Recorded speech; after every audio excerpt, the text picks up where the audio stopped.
Sinasabing magtatapos daw itong chapter 1189 sa pagpuproduce ni Imo ng isa na namang sangkata. Tinatawag nga daw niya ito na Sinkan Ox. Kung saan itong palakol nga daw na to ang ipangtatapos sana ni Imo kay Luffy. Pero bago pa nga daw tumama kay Luffy, itong palakol na to, bigla daw dumating itong si Scopper Gavan at sinalag itong atake ni Imo. So gaya nga ng nabanggit ko sa recent video natin, isa nga itong senaryo na to sa posibleng mangyari itong pagdating ni Gavan para pigilan si Imo Sama. Ang idea nga nito similar sa Sabaody Archipelago Arc, kung saan nung time na hindi rin kaya ng buong Straw Hat Pirates itong si Admiral Kizaru, bigla kang nag-step up itong si Rayleigh para labanan itong si Kizaru. So same as Gavan na dahil sa dihado na itong Straw Hat Pirates, nag-step up din siya para tulungan itong sila Luffy laban kay Imo.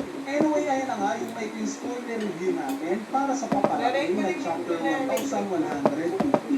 As usual, sa susunod na video nga, tatalakayin natin yung full chapter. Kaya naman stay tuned lang sa channel natin. Kung sakaling na-enjoy nyo nga itong video na to, huwag nyo nang kalimutang pindutin niyang like button dahil napakalaking tulong na nga niyang like nyo para sa ating channel. So, yun lang. Peace! Lambot ng tahong. Ay, ng labong. Paano tatalunin ni Luffy si Imo kung ganito siya kalakas? Sa latest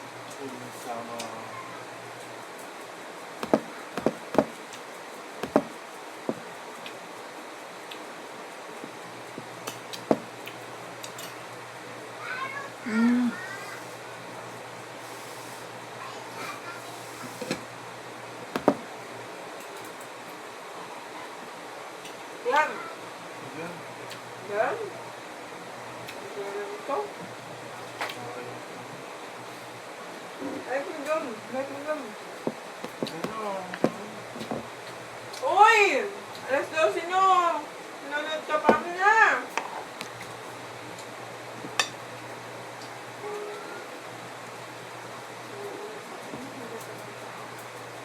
Si Fabio Norberto Jr. ay mag-isa na lamang tinataguyod yung kanyang anak dahil yung misis niya wala na. Magandang hapon po, Ma'am Nancy. Magandang hapon po. Bago